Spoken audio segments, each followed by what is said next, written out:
హల్లెలూయా. చేరువచ్చిన మీకు అందరికీ కూడా ప్రభు పేరట నా వందనాలు. బాగున్నామని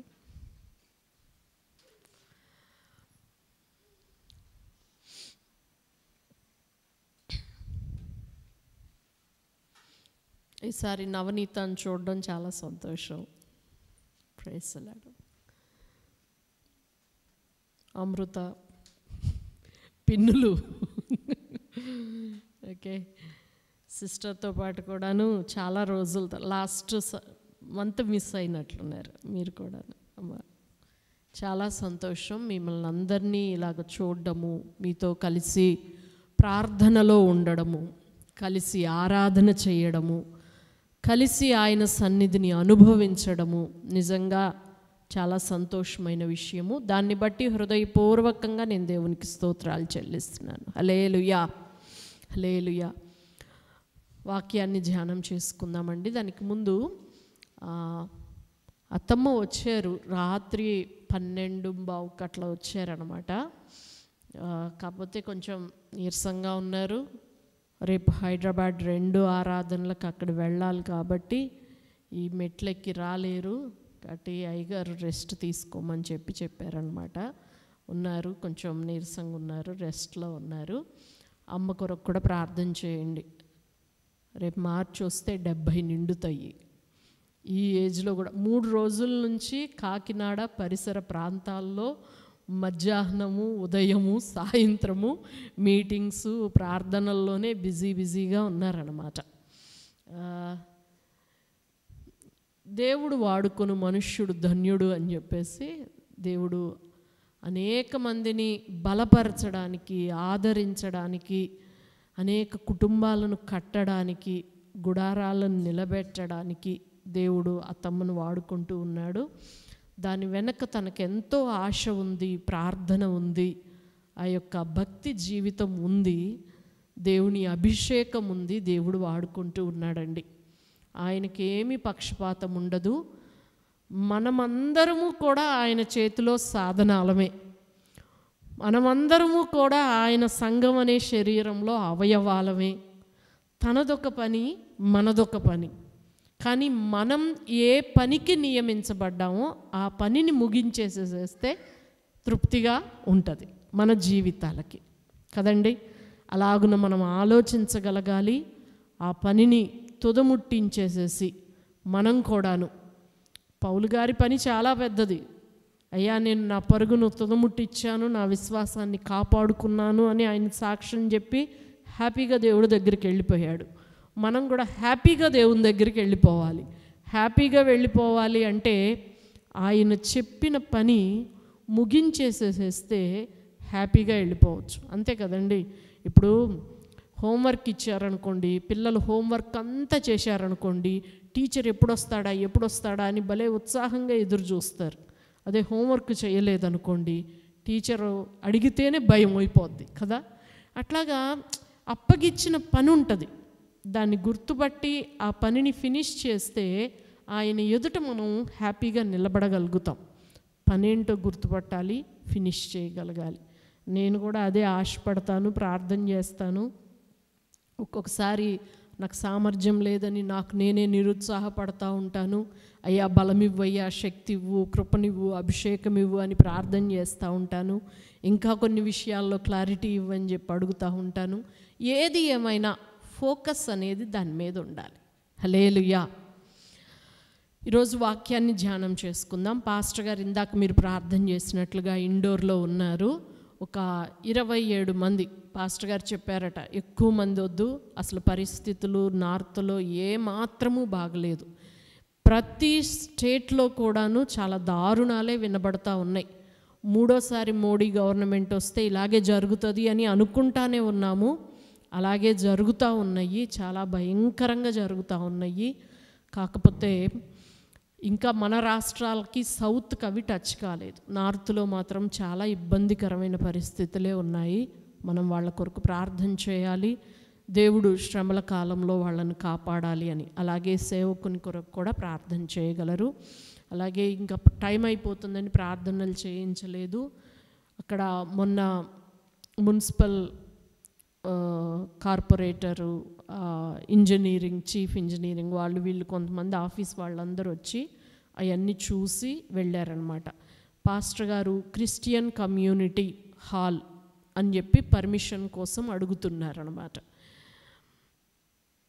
అలా వస్తే ముందు తరాల వాళ్ళు కూడా చాలా ధైర్యంగా దేవుణ్ణి ఆరాధించుకోగలుగుతారు. సహజంగా ఏం చేస్తారు అనంటే చాలామంది కట్టేసేసి ఏ పొలిటికల్ లీడర్ని ఎవరినన్నా పిలిచి కట్ చేపిస్తే వాళ్ళ జోలికి ఎవరు రారు. సహజంగా మనుషులు అలాగ చేస్తారు చాలామంది సేవకులు.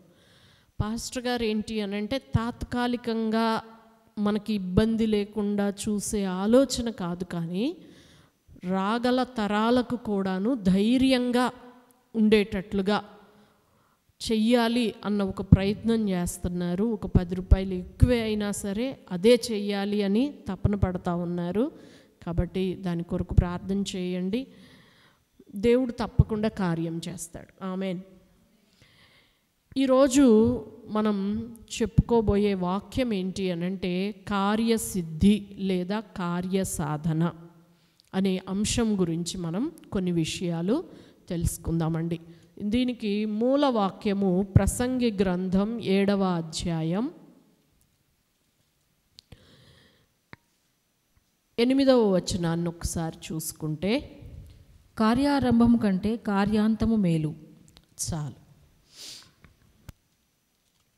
ప్రార్థన. పరిశుద్ధుడా, మీకు వందనాలయ్యా. ఈ వాక్య భాగములో నుండి మీరు మాతో మాట్లాడండి, మమ్మును పురికొల్పండి, బలపరచండి, స్థిరపరచండి, సరిచేయండి. పెళ్ళగించవలసినవి, విరగ్గొట్టవలసినవి ఏమైనా ఉంటే తొలగించండి.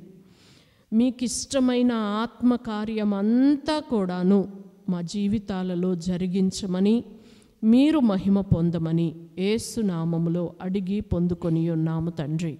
ఆమెన్. మనందరికీ కూడా సుపరిచితమైన వాక్యమే, కార్యారంభము కంటే కార్యాంతము మేలు. ఒక విశ్వాస జీవితాన్ని ప్రారంభిస్తాం. ఆయన యందు విశ్వాసం ఉంచి బాప్తిస్మం తీసుకొని ప్రారంభిస్తాం. కానీ ఆయనలోనే ఉండి మన చివరి శ్వాస విడిచిపెట్టడము మేలు. ఆరంభము కంటే అంతము మేలు కదండి. మనకి ఒక సామెత కూడా ఉంటుంది కదా, కొడుకు పుట్టినప్పుడు కాదంట, వాడు ప్రయోజకుడైనప్పుడు నిజమైన సంతోషం కలుగుతుంది అని చెప్తారు కదా. అలాగుననే కుమారుడో కుమార్తె మనకు కలిగినప్పుడు చెప్పలేనంత సంతోషం మన కుటుంబాలలో చాలా ఆనందం అవుతుంది. అయితే వాడి అభివృద్ధి, వాడి యొక్క సెటిల్మెంటు, వాడి జీవితము అనేది అది మేలుకరంగా ఉండాలి. ఒక వ్యక్తి ఆరంభం కంటే అంతం అనేది మేలుకరంగా ఉండాలి. విశ్వాస జీవితం కూడా ఆరంభం కంటే అంతము మేలుకరంగా ఉండాలి కదండి. కదా, ఫ్రెండ్షిప్ కూడా ఇప్పుడు మీ ఇద్దరు మంచి ఫ్రెండ్స్ ఆరంభించారు, కానీ దినములు గడిచే కొద్దీ, సంవత్సరాలు గడిచే కొద్దీ అది ఒక పటిష్టమైన స్నేహ బంధం క్రింద ఎదగాలి. ఇద్దరూ కలిసి దేవుని నామానికి మహిమకరంగా ఎదగాలి కదండి. సంఘంగా మనము, సమాజంగా మనము కలిసి కూడుకుంటున్నాం, ఆరాధిస్తూ ఉన్నాం, ఇలా ఆరంభించాము. కానీ చివరి దినాలకు వచ్చేటప్పటికల్లా మనం ఆత్మలో ఒకరి విశ్వాసము వలన ఒకరము స్థిరపరచబడుతూ బలపరచబడుతూ ముందుకు ఎదిగేవారిగా ఉండాలి. అది చివరి వరకు నిలిచి ఉండాలి కదండి. ఎన్నో జీవితాల్లో ఆరంభించబడతాయి, కానీ అవి కొనసాగించబడవు, ముగింపు వరకు కూడా ఉండవు. అలా ఉండకూడదు, అలా ఉండకూడదు. కొన్ని మన జీవితంలో మనకు బుద్ధి చెప్పడానికి, జ్ఞానం నేర్పించడానికే కొన్ని వస్తాయి, వెళ్ళిపోతాయి కదండి. అంటే దుష్టుడు నాటినవి కొన్ని ఉంటాయండి. ఒక ఆయన ఉన్నాడట, ఆయన పొలంలో మంచి విత్తనాలే విత్తాడు. అతడు నిద్రపోతా మేల్కొని ఉంటే దుష్టుడు వచ్చి కొన్ని గురుగులు విత్తాడట.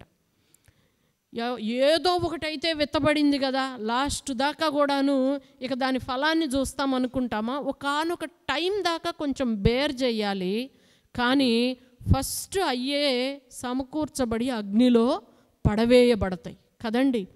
అంటే మన జీవితాల్లోకి ఎంటర్ అయిన ప్రతి వ్యక్తి లాస్ట్ దాకా ఉంటాడని లేదు, ప్రతిదీ లాస్ట్ దాకా ఉంటుందని లేదు. కానీ ఏది ఏమైనా శ్రేష్టమైనవి, మేలుకరమైనవి ఆరంభించబడడం ఎంత ముఖ్యమో అంతం వరకు అవి కొనసాగించబడడం అనేది అత్యంత ప్రాముఖ్యమైన విషయాలండి. హల్లెలూయా. కాబట్టి మన జీవితాల్లో మనం అనుకుంటాం, మన పిల్లలకు మంచి భవిష్యత్తు ఉండాలనుకుంటాం, అలాగే కుటుంబంలో ఒక ఆశీర్వాదం ఉండాలనుకుంటాం, పిల్లలకు వివాహాలు చేస్తాం. ఇప్పుడు మా బిడ్డ ఉందనుకోండి, వివాహం చేయాలని మేము కూడా ఆశపడతాం. కానీ వివాహం చేసిన దినాన ఉన్న సంతోషము సంవత్సరాలు గడిచే కొద్దీ వాళ్ళని చూసి మనకు ఆనందం అవ్వాలి, కానీ దుఃఖం కాకూడదు కదండి. అలాగే ఏదైనా ఆరంభం కంటే కూడాను అంతం అనేది శ్రేష్టంగా ఉండాలి, మేలుగా ఉండాలి. ఈ ఆరంభం కంటే అంతము శ్రేష్టంగా మేలుగా ఉండాలి అని అంటే గనక అది మనిషి ప్రయత్నం వలన కాదు, కానీ దేవుడు కలగజేసుకోవడం వలనే అవుతుంది. హల్లెలూయా. అసలు దీన్ని విశ్వసించే వాళ్ళే క్రైస్తవులు, దీన్ని విశ్వసించే వాళ్ళే నిజమైన క్రైస్తవులు. నా జీవితంలోకి వచ్చే వ్యక్తి కానీ వచ్చే పరిస్థితి కానీ ఏదైనా సరే ఒకటి ఆరంభించబడుతోంది అంటే అది ఆరంభించబడిన దినం కంటే చివరి దినాలు ఆశీర్వాదకరంగా ఉండాలి. అది అలా ఉండాలి అంటే నా జ్ఞానం వల్ల, నా సొంత తెలివి వలన, నా సొంత ప్రయత్నం వలన కంటే కూడా నా దేవుని యొక్క హస్తము వలననే, ఆత్మ వలననే ఇది జరుగుతుంది అని విశ్వసించి ఆయనను సమృద్ధిగా ఆ విషయములో నిలబెట్టుకునే వాళ్ళే ఆరంభం కంటే అంతాన్ని ఆశీర్వాదకరంగా జీవితాల్లో చూడగలుగుతారు. హల్లెలూయా. ఈ దినాన కొన్ని విషయాలు కార్యసిద్ధి గురించి, కార్యసాధనం గురించి బైబిల్ చెప్తూ ఉన్న విషయాలను ఒక 3 ఉన్నాయండి. ఎక్కువ ఉండుండొచ్చు, నా దృష్టిలోకి 3 వచ్చాయి. ఆ 3 నేను చెప్పి త్వరగానే ముగిస్తాను. కొరింథీయులకు రాసిన 2వ పత్రిక 1వ అధ్యాయము 6వ వచనాన్ని ఎవరైనా చదవగలరు? మేము శ్రమ పొందినను మీ ఆదరణ కొరకును రక్షణ కొరకును పొందుదుము. మేము ఆదరణ పొందినను మీ ఆదరణ కొరకై పొందుదుము. ఈ ఆదరణ మేము కూడా పొందుచున్నట్టి ఆ శ్రమలను ఓపికతో సహించుటకు కార్యసాధకమై ఉన్నది. చాలండి. 1, ఆదరణ శ్రమలను ఓపికతో సహించుటకు కార్యసాధకమై ఉన్నది. హల్లెలూయా. కార్యసాధకంలో ఆదరణ అనేది చాలా గొప్ప పాత్రను పోషిస్తుంది. కార్యసాధకం అంటే, కార్యసాధకం అనంటే మన జీవితాలలో కానీ, బిడ్డల జీవితాల్లో కానీ, మన కుటుంబ జీవితంలో కానీ, వ్యక్తిగత జీవితంలో కానీ, మన కెరియర్లో కానీ, మన విశ్వాస జీవితంలో కానీ, ఏ దాంట్లోనైనా సరే, ఏ కార్యంలోనైనా సరే కార్యసిద్ధి కలగాలి, మనం సక్సెస్ అవ్వాలి, అది ఆశీర్వాదకరంగా ఉండాలి అనంటే మొట్టమొదట మన జీవితంలో ఏముండాలి అంటే ఆదరణ ఉండాలి. హల్లెలూయా. ఇక్కడ ఏమనుంది? ఈ ఆదరణ ఆ శ్రమలను ఓపికతో సహించుటకు కార్యసాధకమై ఉన్నది. శ్రమలు రాకుండా ఏ వ్యక్తి జీవితం కూడా సాగదండి. అసలు అలా కోరుకోవడం కూడా పిచ్చితనమే అవుతుంది కదా. మాకు చిన్నప్పుడు నాకు ఎప్పుడైనా అదే గుర్తొస్తూ ఉంటుంది. ఒక టీవీ సీరియల్లో ఒక సాంగ్ వస్తూ ఉండేది. నాకు అది ఏది గుర్తులేదు. మా మమ్మీ వాళ్ళు చూస్తూ ఉండేవాళ్ళు. ఏం పాట అంటే అది, కాళ్ళు తడవక కడలిని దాటే మనిషే ఉండొచ్చు, ఆ కథలే వినొచ్చు, కానీ కళ్ళు తడవకుండా జీవితాన్ని దాటే మనిషి ఉండడు అని చెప్పి. అంటే కడలి అంటే సముద్రాన్ని కాళ్ళు తడవకుండా దాటేయొచ్చట కదండి. సముద్రాలు దాటి వెళ్ళిపోతున్నాం కాళ్ళు తడవకుండా, ఒక్క ఫ్లైట్లో కొన్ని అవర్స్లో కదండి మనిషి.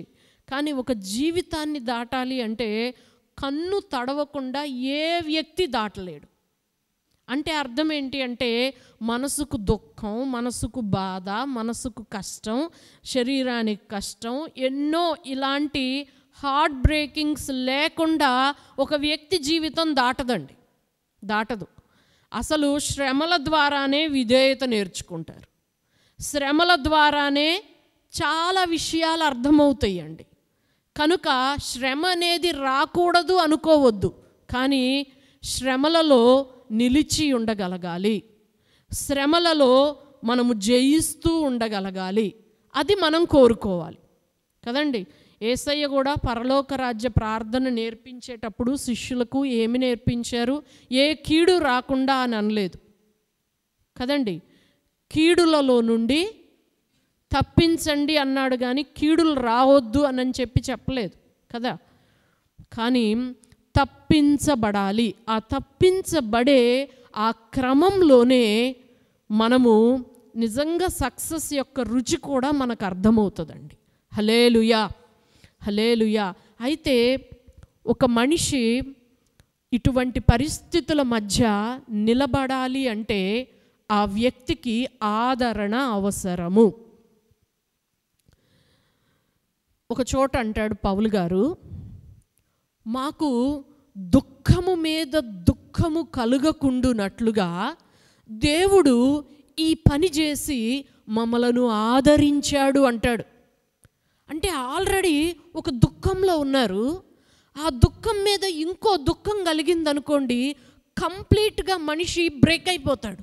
అలా కాకుండా ఉండడం కొరకు ఒక దుఃఖంలో ఉన్నవానికి ఇంకో దుఃఖం కలగకుండా ఆ దుఃఖాన్ని తప్పించి ఆదరించాడు మా దేవుడు అని చెప్పి పౌలు గారు తిమోతికి, సంఘానికి చెప్పడాన్ని మనం గమనిస్తాం. హల్లెలూయా. మన జీవితాల్లో నుండి కొన్నిసార్లు తెలిసి కొన్నిసార్లు తెలియక మనం కూడాను దుఃఖము మీద దుఃఖము కలుగకుండా దేవుని యొక్క ఆదరణను బట్టే, కృపను బట్టే మనము ఆదరించబడుతూ ఉన్నాం. హల్లెలూయా, హల్లెలూయా. ఎందుకంటే అండి, యేసయ్య ఆదరణకర్తను నేను మీకు పంపిస్తాను అని చెప్పి తన శిష్యులతో చెప్పాడు. ఒక్కసారి ఆ వాక్య భాగాన్ని చదువుకుందామండి. యోహాను సువార్త 14వ అధ్యాయము, యోహాను సువార్త 14వ అధ్యాయము 16వ వచనము అలాగే 18వ వచనం.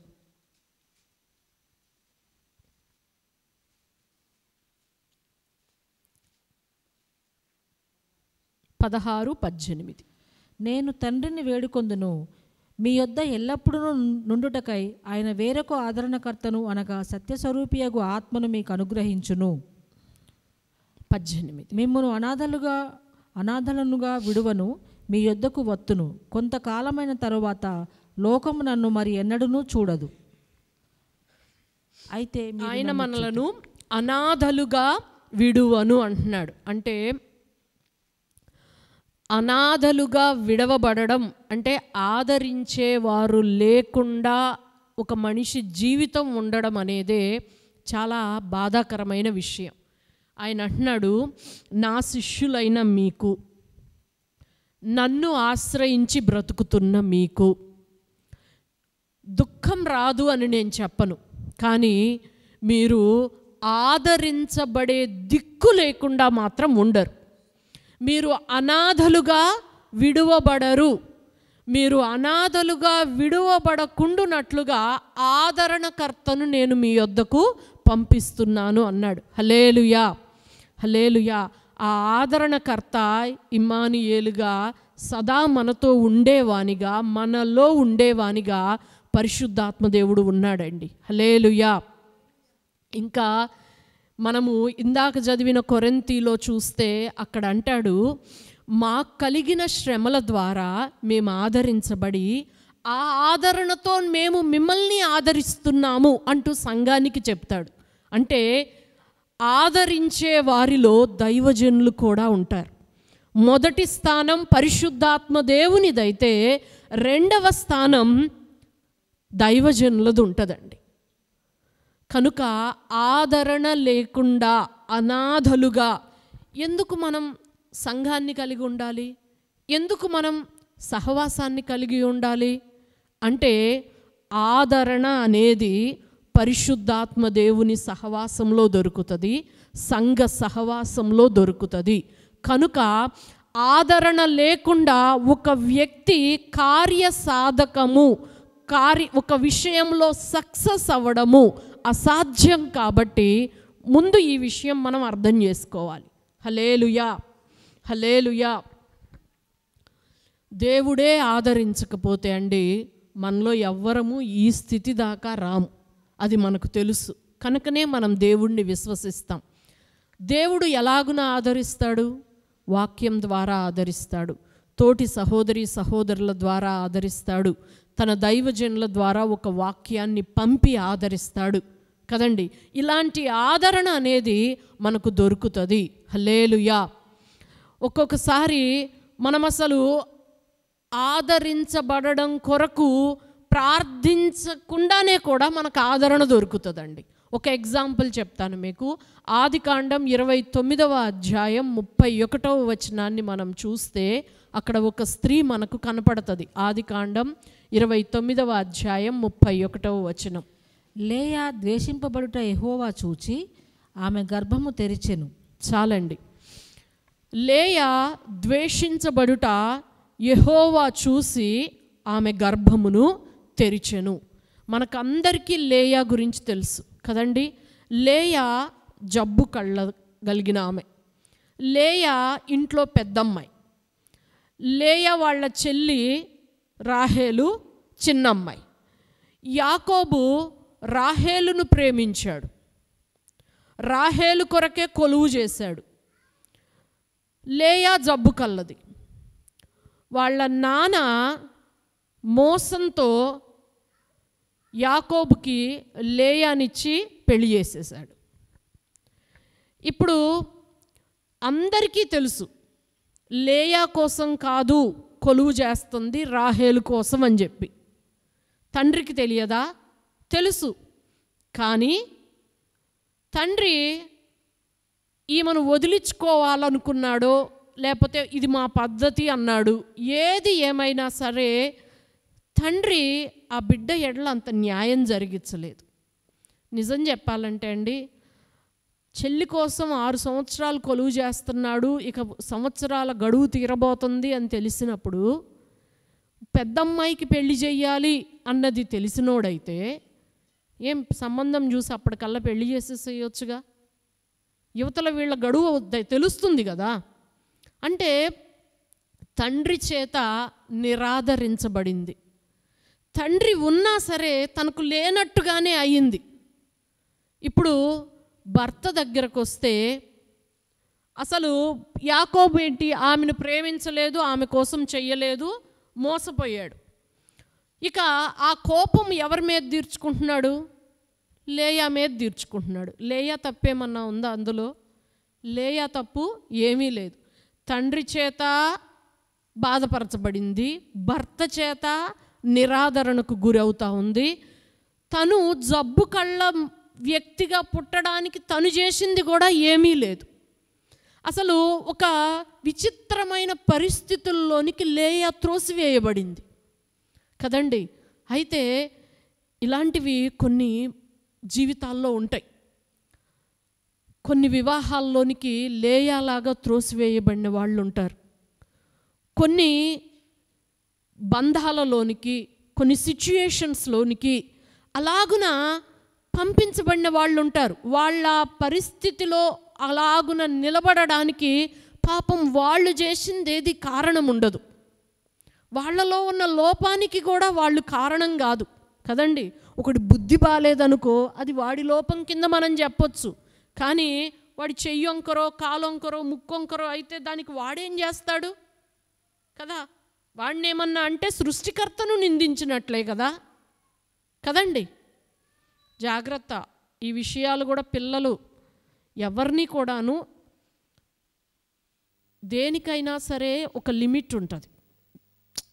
కొన్నిసార్లు మనం కొంతమందిని ఎగతాళి చేస్తూ ఉంటారు, సరదా ఆట పట్టిస్తూ ఉంటారు కదా.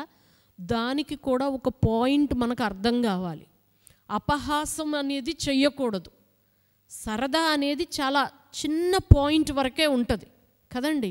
ఒకని లోపాన్ని బట్టి, వాడి శరీరంలోనో, వాడి హైట్లోనో, వాడి ఏమంటారు కళ్ళల్లోనో, ముక్కులోనో, మూతిలోనో ఉన్న ఏదో ఒక చిన్న లోపాన్ని బట్టి ఒక వ్యక్తిని అలాగున ఎగతాళి చేయడం అనేది ఎవరినో అలా చేసిన సృష్టికర్తను నిందించడమే అవుతుంది. క్రైస్తవులమైన మనము ప్రతి విషయాన్ని కూడా కొంచెం జ్ఞానయుక్తంగా ఆలోచించడం అనేది చాలా ముఖ్యమండి. మీకు అందరికీ తెలుసు కదా, బోడివాడ అని చెప్పి ఎలీషాను ఆట పట్టించారు ఆకతాయి పిల్లలు కదా. ఆయన ఏంటి, ఆయన యొక్క స్టేటస్ ఏంటి అంటే, స్టేటస్ అంటే ఫైనాన్షియల్ స్టేటస్ గురించి, లోకం అనుకునే దాని గురించి నేను అనటం లేదు. అతని మీద నిలిచిన అభిషేకపు స్థాయి ఏంటి ఈ పిల్ల కుంకలకి తెలియదు. బోడివాడ అంట అతడికి ఉన్న బట్టతలను బట్టో బొర్ర ఏదో దాన్ని బట్టి ఎగతాళి చేస్తూ ఉన్నారు. కోపం వచ్చింది దైవజనునికి కదండి. ఏమైపోయారు? అన్యాయంగా చచ్చిపోయారు కదా. కాబట్టి మీ బంధకములు మరి బిగియకుండునట్లు అపహాసకులై ఉండకుడి అని అన్నారు కదా. చాలామంది కజిన్స్లోనూ ఈ సిబ్లింగ్స్లోనూ ఇలాంటివి చాలా నడుస్తూ ఉంటాయి. దయచేసి ఇలాంటి వాటిని ఎంకరేజ్ చేయొద్దు. పిల్లలకి మనము ఖచ్చితంగా ఇలాంటివి కొన్ని నేర్పించాలి. సరదా అవతల వాళ్ళు హర్ట్ అవ్వనంత వరకే ఉండాలి. కొంతమంది తెలుసా, సరదాగా అంటున్న ముసుగులో చాలా కావాలని ఎదుటి వాళ్ళని ఇలా పిన్ చేస్తూ ఉంటారు, పొడుస్తూ ఉంటారు. ఏం హృదయాన్ని అంతరంగాన్ని పరిశీలించే దేవుడికి తెలియదా? దేవుడు కూడా ఖచ్చితంగా దుప్పటేసి నిన్ను కూడా దబ్బనం పెట్టి పొడుస్తాడు. చెప్పుకోవడానికి కూడా ఉండదు. ఇట్లాంటివి చెయ్యొద్దు దయచేసి. ఒక ఆధ్యాత్మికంగా ఒక మంచి స్థాయిలో మనం ఉండాలి. హల్లెలూయా. ఆమె జబ్బు కళ్ళది. ఆమె అలా ఉండడానికి ఆమెకేమీ పొరపాటు లేదు. అలాంటి సమయంలోనండి దేవుడు లేయా ద్వేషించబడడం యెహోవా చూచి ఆమె గర్భాన్ని తెరిచాడు. హల్లెలూయా. కానీ మనకు ఆలోచన ఎట్టుంటుందో తెలుసా? లేయా ద్వేషించబడింది. దేవుడు సాల్వ్ చేస్తే ఏం సాల్వ్ చేయాలి? వాళ్ళ నాన్న హృదయంలో లేయా మీద ప్రేమను పుట్టించాలి. యాకోబు హృదయంలో లేయా మీద ప్రేమను పుట్టించాలి. నిన్నటి దాకా విసుక్కున్న వాళ్ళు, చిరాకు పడిన వాళ్ళు రేపటి నుంచి లేయాని ఒక ప్రేమగా చూడాలి, ప్రేమగా పలకరించాలి, ప్రేమగా మాట్లాడాలి. దేవుడు అలా చెయ్యాలి అని మనం కోరుకుంటాం కదండి. ద్వేషించబడడం చూస్తే ద్వేషానికి విరుగుడు చెయ్యాలి. ఇదేం చక్కదనం, ఇదేం సొల్యూషను? ఆమె గర్భం ధరిస్తే ఆమెకు పిల్లలు పుట్టారు. ఏంటిదంతా అనిపిస్తుంది కదండి. కానీ మనది ఎలా ఉంటుందంటే, ఏదో ఇంగ్లీష్ మెడిసిన్ ఇమ్మీడియట్ రిలీఫ్ అంటారు చూశారు, ఇట్లా పూయంగానే అట్లాగా మటుమాయమైపోవాలి, అలా ఉంటుంది. కానీ దేవుడిది మాత్రం కొంచెం లాంగ్ రన్లో ఉంటుంది. ఒకసారి మనం ఆలోచన చేస్తే, లేయా ఎన్ని గోత్రాలకు పిల్లల్ని కన్నదండి? ఆమెలో నుండి 6 వచ్చారు, ఆమె దాసిలో నుంచి 2 వచ్చారు, 8 పోర్షన్స్. అంటే లేయా నుంచి అవుట్ ఆఫ్ 12 8 పోర్షన్స్ వచ్చారు. అంటే మేజర్ పార్ట్ ఎక్కడి నుంచి వచ్చింది? 12 గోత్రాలలో 8 ఎవరు సొంతమైనవి? లేయా సొంతమైనవి. లేయా సంతతి వాళ్ళంతా కూడాను కదండి. పోని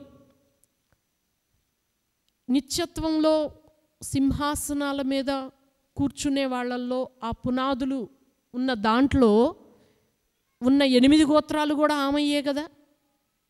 నిత్యత్వం వరకు ఉంటుంది దేవుడు ఏదన్నా సాల్వ్ చేస్తే అండి. హల్లెలూయా.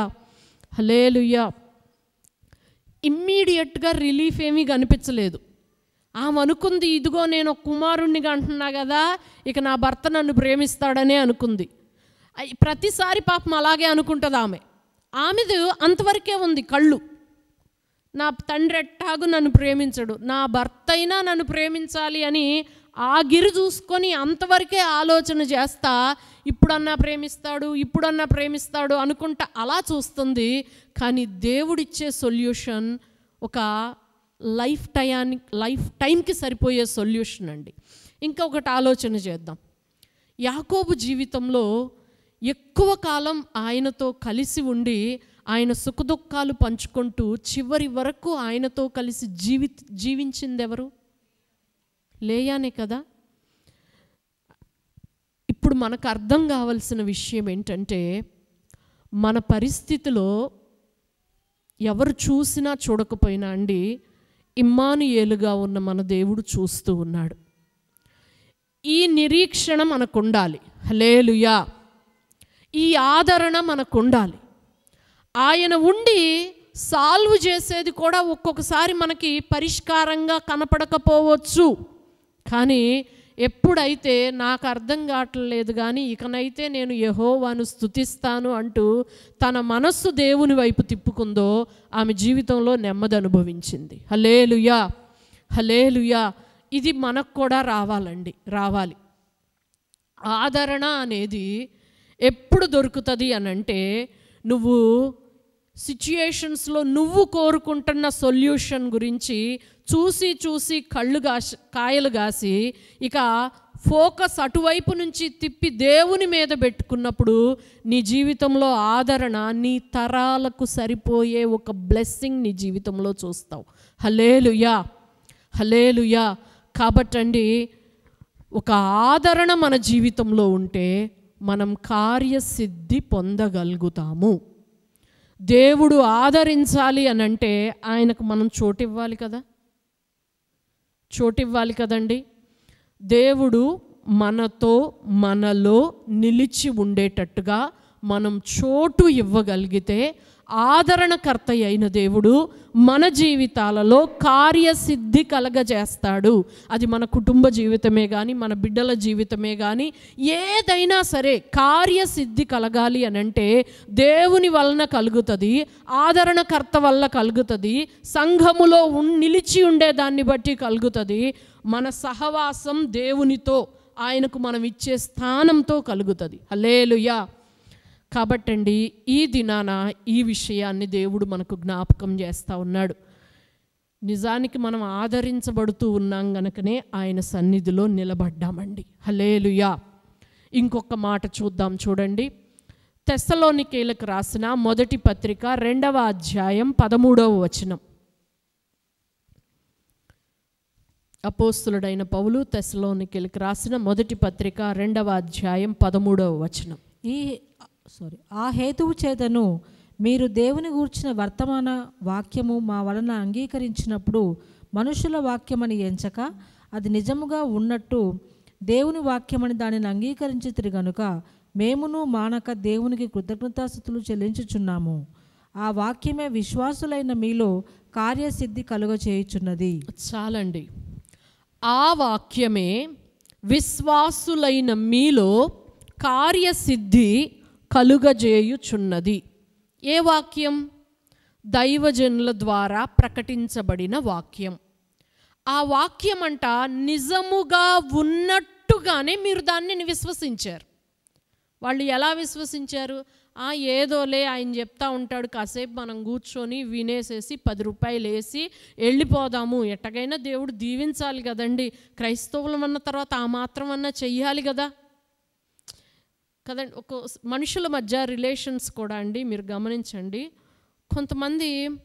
కొంతమందిని కడుపులో నుండి ప్రేమ తన్నుకొచ్చి పలకరించరు.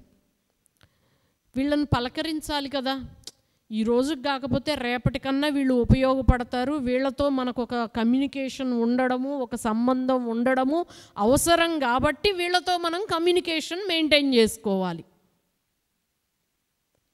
ఇలాంటివి ఉంటాయి కదా మనుషుల్లో కదండి. ఎందుకంటే సహజంగా మనం వింటూ ఉంటాం, పెళ్ళి కార్డు ఇస్తారు, అసలు వాళ్ళు ఎవరో కూడా సరిగ్గా మనకు అర్థం కాదు, తెలియదు కదండి. ఎందుకు అనంటే తరచూ మన ఇంటికి వచ్చిన వాళ్ళు కాదు, మనల్ని ఫోనుల్లో పలకరించిన వాళ్ళు కాదు, ఏమీ కాదు. కాకపోతే ఎక్కడో ఏదో చుట్టాలు అని చెప్తారు. అరే వెళ్ళాలి, వెళ్ళకపోతే ఎట్లాగా, రేపు వాళ్ళ పెళ్ళికి మనం వెళ్ళకపోతే మన పిల్లల పెళ్ళిళ్ళకి వాళ్ళు వస్తారా ఏంటి అంటే ఏంటంటే, రేపటి దినాన కొంచెం మంచిగా జరగాలి అనంటే ఈ దినాన ఈ మాత్రం చెయ్యాలి కాబట్టి చేయడం అనేది ఉంటుంది చూశారు. అట్లాగున అరే రేపటి దినాన కష్టమో నష్టమో బాధో సాధో ఏదో వస్తుంది, అలాంటి టైంలో కొంచెం సంఘం రావాలన్నా దైవజనులు రావాలన్నా మనం అంటూ ఒక చోటకి వెళ్తూ ఉండాలి కాబట్టి వెళ్తున్నాము అనుకొని వస్తారు చూశారు. అది వేరుంటుందిలేండి, అవి అంతవరకే ఉంటాయి. ఎందుకు ఆ మాటలు చెప్తున్నానంటే, ఈ తెస్సలోనికయ సంఘం వాళ్ళట ఏదో దేవుడి వాక్యాన్ని అలా వినేసేసి అలా పాటించిన వాళ్ళు కాదట. అది నిజముగా ఉన్నట్టుగానే అది దేవుని వాక్యము, ఇది దేవుని మాటే అని వాళ్ళు విశ్వసించి ఆ వాక్యాన్ని హత్తుకొని పాటించారు. అందుకే వాళ్ళల్లో అది కార్యసిద్ధి కలగజేసింది. హల్లెలూయా. మళ్ళీ ఒక్కసారి ఆ పోర్షన్ వరకు చదవండి. ఇందులో చాలా డిఫరెన్స్ ఉంటుంది. ఆ హేతువు చేతను మీరు దేవుని గూర్చిన వర్తమాన వాక్యము మా వలన అంగీకరించినప్పుడు మనుష్యుల వాక్యమని ఎంచక అది నిజముగా ఉన్నట్టు దేవుని వాక్యమని దానిని అంగీకరించితిరి గనుక మేమును మానక దేవునికి కృతజ్ఞతాస్తుతులు చెల్లించుచున్నాము. ఆ వాక్యమే విశ్వాసులైన మీలో కార్యసిద్ధి కలుగచేయుచున్నది. మనుష్యుల వాక్యము అని మీరు నమ్మలేదు దాన్ని, అది నిజముగా ఉన్నట్టుగానే దేవుని వాక్యము అని మీరు నమ్మారు గనక అది విశ్వాసులైన మీలో కార్యసిద్ధి కలగజేస్తుంది. మన జీవితంలో కూడాను కార్యసిద్ధి కలగాలి, సక్సెస్ రావాలి, నెమ్మది రావాలి, కార్యారంభం కంటే కార్యాంతం మేలు అన్నట్టుగా నా జీవితం ఉండాలి, నా సంతతి జీవితం ఉండాలి, నా విశ్వాస జీవితం ఉండాలి, నా కెరియర్ ఉండాలి, నా అన్ని ఏరియాస్లో అలాగున ఉండాలి అనుకుంటే గనక దేవుని వాక్యము వచ్చినప్పుడు అది మనుష్యుల మాట అన్నట్టుగా కాకుండా అది నిజముగా ఉన్నట్టుగానే దేవుని మాట అని మీరు విశ్వసించి అలాగున చేస్తే గనక, అలాగున నమ్మితే గనక అది మీలో కార్యసిద్ధి కలగజేస్తుంది. హల్లెలూయా, హల్లెలూయా. ఏదోలేండి పాస్టర్ గారు కాబట్టి ఆయన అలా చెప్తా ఉంటాడు అనుకుంటారు కదా. అనరు కానీ అనుకుంటారు, అనుకున్నట్లుగా ప్రవర్తిస్తారు కదా. ఇప్పుడు ఇక్కడ ఉంటారు, అమ్మా మనము సహోదరి సహోదరులము ఒకళ్ళకొకళ్ళు వందనాలు చెప్పుకోమని దేవుని వాక్యం చెప్తుంది. సంఘంలో తోటి సహోదరి సహోదరులతో వందనాలు, ప్రైజ్ ద లార్డ్ అని చెప్పకుండా మనం ఉండకూడదు. అలాగున నీకు కొంతమందిని చూస్తే వద్దు సహవాసం అనిపించింది అనుకో, అది సెకండరీ. అసలు కనీసం సమాధానం కూడా లేకుండా సంఘంలో ఉండడం ఏంటండి? కనీసం వందనాలు కూడా ఒకళ్ళకొకళ్ళు చెప్పుకోకుండా సంఘంలో ఉండడం ఏంటండి? ఇది ఎంత తప్పు అని చెప్పినప్పుడు ఏదో పాస్టర్మ్మ గారు కదా అట చెప్తా ఉంటుందిలే అని అనుకుంటున్నారా? లేకపోతే ఇది నిజముగా దేవుని వాక్యము అని నమ్మి మీరు పనిచేస్తున్నారా? అలా పనిచేస్తే మీ జీవితాలలో ఒక బ్లెస్సింగ్ చూస్తారు. ఏదోలే అట చెప్తా ఉంటారు అని ఈ చెవితో విని ఈ చెవితో వదిలేస్తే లైఫ్లో సక్సెస్ చూడరు. ఎన్నో అలాగున వదిలేసినవి ఉన్నాయి, అందుకనే చాలా సమస్యలు ఇబ్బందులు పడుతున్నారు. అలాంటివన్నీ జరగకుండా ఉండాలి అంటే మనుష్యుని వాక్యము అని కాక అది నిజముగా ఉన్నట్టుగానే దేవుని వాక్యమని నమ్మి విశ్వసించి చేస్తే గనక కార్యసిద్ధి కలుగుతుందండి. హల్లెలూయా, హల్లెలూయా. అసలు ఇది ఒక ఫెయిత్ ఎక్సర్సైజ్ అంటారు. ఇది చెయ్యడం మనకు వస్తే గనక మన జీవితాల్లో మనం చాలా అచీవ్ చేయగలుగుతాం. ఒక వాక్యాన్ని పెట్టుకొని, ఒక వాక్యాన్ని తీసుకొని ఆ వాక్యము మనుష్యుల మాట అన్నట్టుగా కాకుండా ఇది దేవుని మాటే అన్నట్టుగా దాని మీద మిమ్మల్ని మీరు కట్టుకోవడం ప్రారంభిస్తే అండి, నిజంగా మీ జీవితంలో స్లోగా సక్సెస్ అనేది, మీ కార్యాంతం చాలా కార్యసిద్ధి కలగడం అనేది కన్నులారా చూస్తారండి. ఇది 100కు 100% అయితే నిజం కదా. కాబట్టి మనం ఎంత నమ్ముతున్నాం అనే దాన్ని బట్టే ఉంటుంది ఇది. ఒకసారి ఆలోచన చెయ్యండి కదా. ఒకడు తన నాలుకను స్వాధీనపరుచుకుంటే తన సర్వ శరీరాన్ని కూడా స్వాధీనపరుచుకున్నవాడుగా ఉంటాడు. కనుక నువ్వు నోటితో ఒక మాట అంటే గనక అది ఏది ఏమైనా సరే దానిని నువ్వు చెయ్యాలి అన్నది నువ్వు ఒకటి పెట్టుకున్నావు అనుకో, నీ జీవితంలో నువ్వు ఒకటి పెట్టుకున్నావు అనుకో, దాని మీదనే నిన్ను నీవు కట్టుకోవడం ప్రారంభిస్తే అది నీకు చాలా కష్టంగానే అనిపిస్తుంది. నీలో నువ్వు మార్చుకోవలసినవి కోకొల్లలు కనిపించడం మొదలవుతుంది. ఇంతకు ముందేమో మాటిచ్చి తప్పిన వాళ్ళు 100 మంది నీ కళ్ళ ముందు కనపడతారు. నువ్వు దీని మీద నిన్ను నీవు కట్టుకోవడం సీరియస్గా ప్రారంభించిన తర్వాత నీకు నువ్వే 100 సార్లు కాళ్ళల్లో మెలికలబడి పడిపోతారు అంటారు చూశారు. వాళ్ళ కాళ్ళు వాళ్ళే తగిలి పడిపోయారంటారు చూశారు. అలాంటివి మనకి ఫేస్ అవుతాయి. మనం వాటన్నిటిలో నిలబడుకుంటా ఆ ఒక్క మాట మీద మనల్ని మనం కట్టుకోవడం ప్రారంభించామనుకోండి, కార్యసిద్ధి కలగడం మనం చూస్తాం. హల్లెలూయా, హల్లెలూయా. నేనండి యథార్థంగా పాస్టర్ గారి దగ్గర ఈ విషయం చూశాను, నేర్చుకుంటున్నాను. ఆ ట్రాక్లో, ఆ మార్గంలోనే ఉన్నాను. మన నోట్లో నుండి ఒక మాట వస్తే గనక అవునంటే అవును, కాదంటే కాదు, అంతకు మించినది దుష్టుని నుండి పుడుతుంది. కనుక ఇలాగా ఒక్క మాట అయినా పెట్టుకొని సాధన చేయగలగాలి. ఒక మాట చూడండి, హెబ్రీ 11:11లో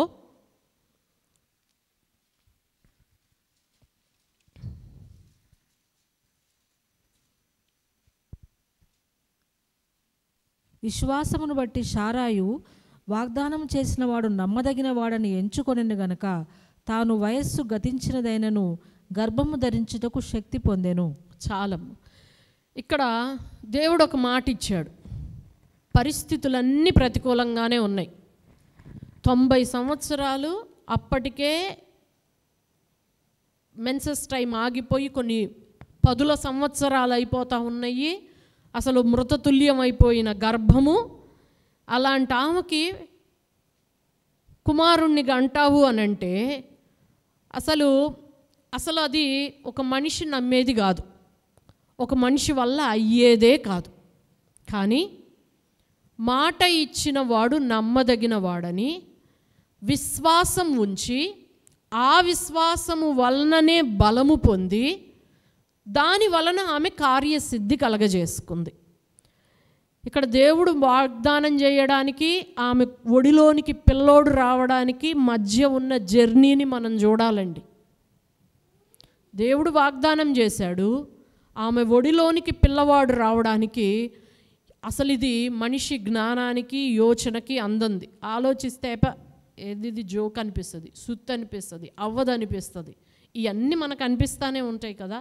కాకపోతే ఈ వాగ్దానానికి దీనికి మధ్యలో ఉన్న ఈ జర్నీ అని ఉంటుంది చూశారు, అది విశ్వాసాన్ని బట్టి బలం పొందడం. మాట ఇచ్చినవాడు నమ్మదగిన వాడు గనుక ఇది జరుగుతుంది అని అనుకోవడం. మేము కూడా అండి వేల మందికి ఆశీర్వాదకరంగా దేవుడు నన్ను చేస్తాడు అని చెప్పి దైవజనునికి దేవుడు మాట ఇచ్చాడు 25 సంవత్సరాల క్రితం కదా. మా శక్తి, మా సామర్థ్యం, మా బలం, మా యొక్క పరిశుద్ధత జీవితం ఇవన్నీ కూడాను ముందు పెట్టుకుని బలాన్ని పొందుకునేది ఏమీ లేదండి, ఏదీ లేదు. మాట ఇచ్చినవాడు నమ్మదగిన వాడు కనుక దానిని నెరవేర్చుటకు సమర్థుడు అని చెప్పి ఆ మాటను బట్టే బలం నొంది కార్యాలు చేయడం, కార్యసిద్ధి నొందడం జరుగుతుంది. హల్లెలూయా, హల్లెలూయా. మీ జీవితాల్లో కూడా దేవుడు కొన్ని మాట ఇచ్చిండుండొచ్చు, ఇదిగో నేను నీకు నెమ్మదిని కలగజేస్తానని. నీకు ఏదో మన జీవితాల్లో ఒక మాట దేవుడు ఇచ్చిండుండొచ్చు. ఆ మాటను పట్టుకొనే దాని వలననే బలము నొంది కార్యసిద్ధి నొందడం అనేది విశ్వాసులైన మనకు ఉండాలి. హల్లెలూయా. ఒకటి ఆదరణ కార్యసిద్ధిని కలగజేస్తుంది. 2 విశ్వాసం కార్యసిద్ధిని కలగజేస్తుంది కదండి. దేవుడిచ్చిన వాక్యం మీద మన విశ్వాసం కార్యసిద్ధిని కలగజేస్తుంది. హల్లెలూయా. కాబట్టి దేవుడిచ్చిన వాక్యం మీద మన విశ్వాసం కార్యసిద్ధిని కలగజేస్తుంది. 3వదండి, చివరిది ప్రసంగి 10:10.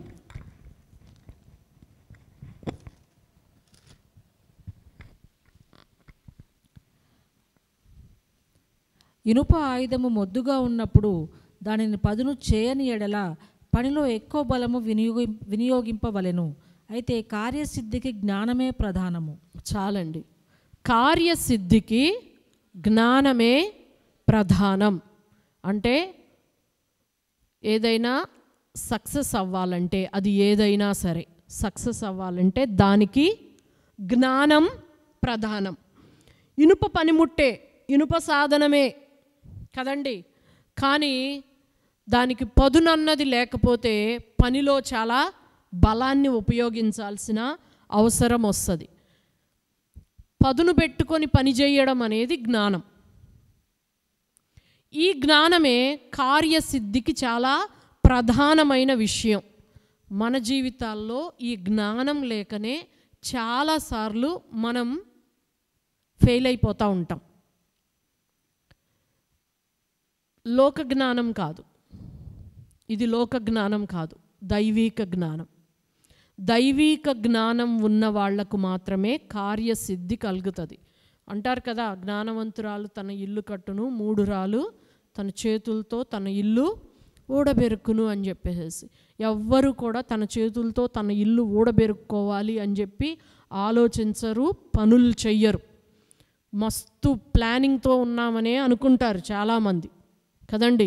కానీ తీరా ఫైనల్గా చూస్తే దైవిక జ్ఞానం లేకుండా చెడిపోయి పాడైపోయి ఉంటుంది.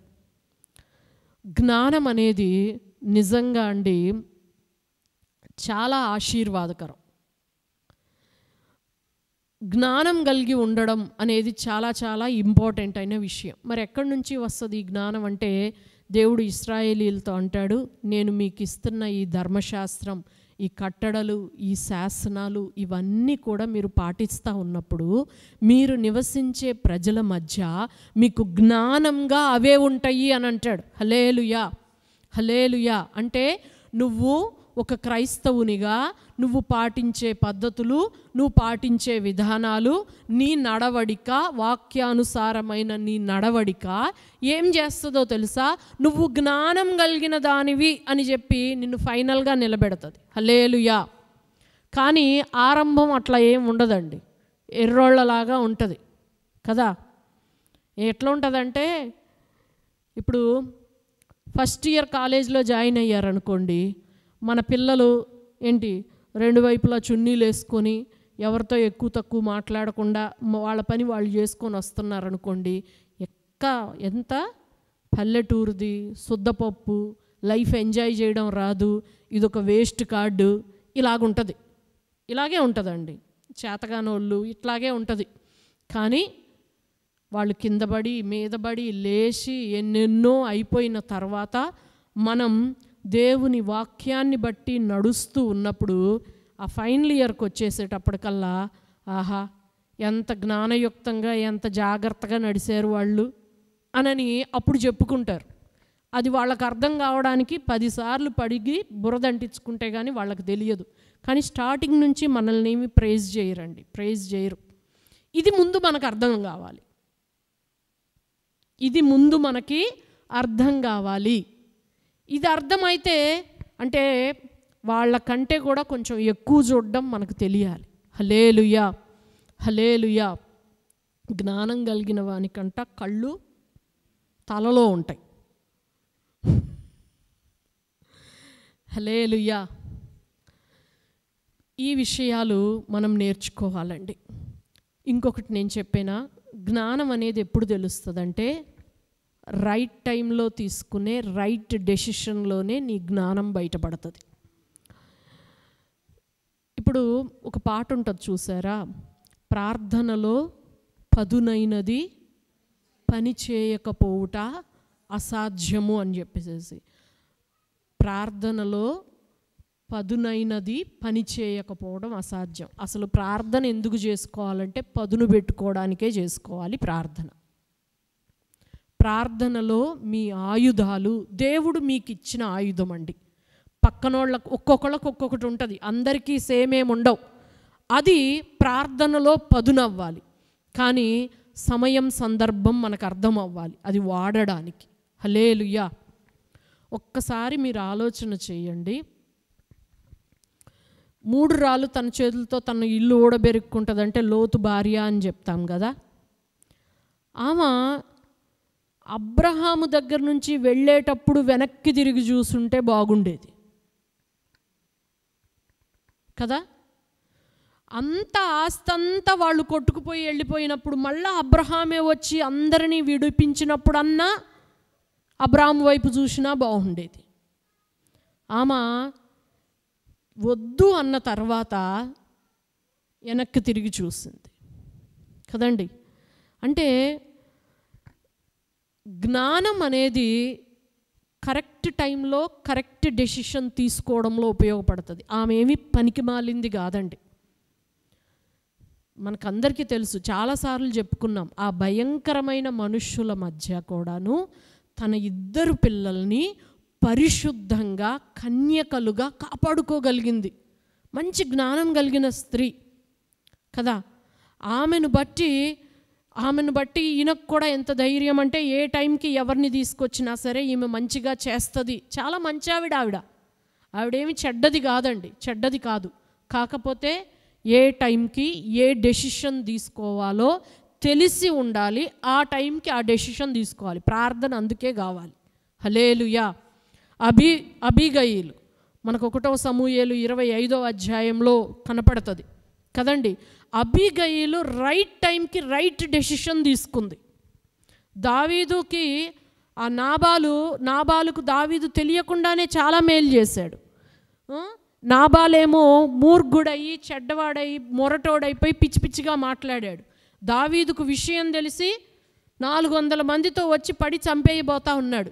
ఈ విషయాన్ని తెలుసుకొని ఆమె భర్తతో పోట్లాటేసుకోలేదు, ఏమీ చేయలేదు. ఈయనతో మాట్లాడి ప్రయోజనం లేదు అని చెప్పి పక్కకు పెట్టేసింది. తానేమి చేయాలో గబగబా చేసింది. ఇంకా ముందు కానుకను పంపింది, తర్వాత ఆమె వచ్చింది కదండి. కానుకంట వీలు కలగజేస్తుందట.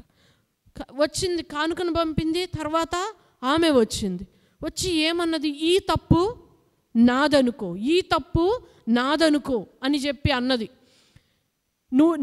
నీ ఖడ్గము శత్రువుల్ని చంపాలి, కానీ మేమందరం కూడా యోధా వంశస్థులమే కదా, మా మీద పడొద్దు కదా.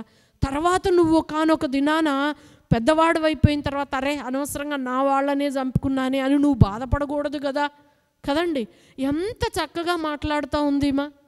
అంటే మనం చేసే ప్రార్థన రైట్ టైంలో రైట్ డెసిషన్ తీసుకోవడానికి ఉపయోగపడితేనే మనం జ్ఞానం కలిగిన వాళ్ళం.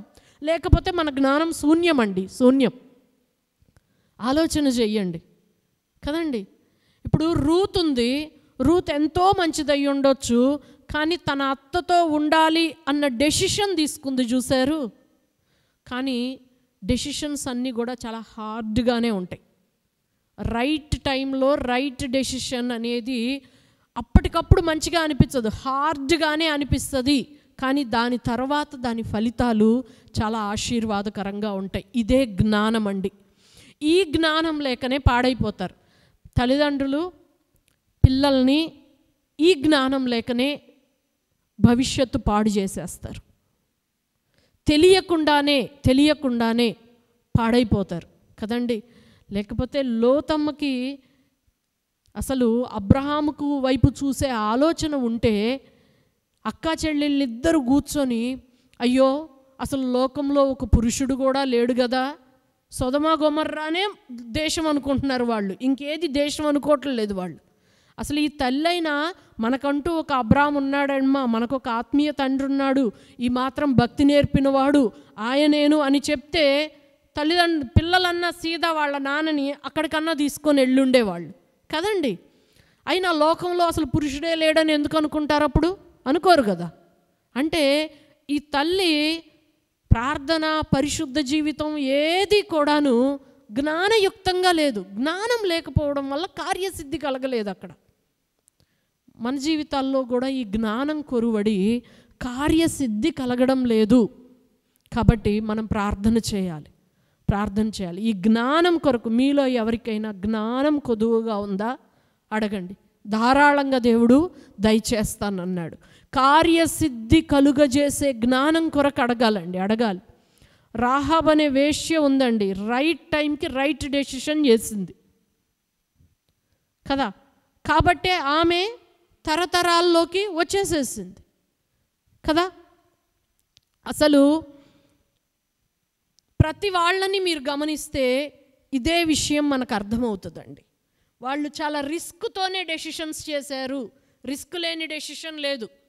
రాహాబ్ అనే వేశ్యకు రిస్క్ లేదా అండి? ఆ డెసిషన్లో చాలా రిస్క్ ఉంది. కానీ రిస్క్తో కూడిన డెసిషన్ ఆమె చేసింది. ముందు తరాలకు ఆమె ఆశీర్వాదం అయిపోయింది. హల్లెలూయా. కాబట్టి ఈ దినాన దేవుడు మనతో మాట్లాడుతున్నాడు. కార్యసిద్ధిని కోరుకుంటున్నారా? ఒక సక్సెస్ఫుల్ లైఫ్ని, విశ్వాస జీవితాన్ని, కుటుంబ జీవితాన్ని, ఇదంతా మనం కోరుకుంటున్నామా? దేవుని ఆదరణ మనకు కావాలి. వాక్యం మీద విశ్వాసం మనకు కావాలి. 3 జ్ఞానం కావాలి. రైట్ టైంకి రైట్ డెసిషన్ మనం చేయగలగాలి. దేవుణ్ణి అడుగుదామండి. ఇవన్నీ మన జీవితాల్లో సమృద్ధిగా ఇమ్మని అడుగుదాం. దేవుడు అట్టి కృపతో మనల్ని నింపి నడిపించునుగాక. ఆమేన్. ప్రార్థన చేసుకుందామండి. హల్లెలూయా.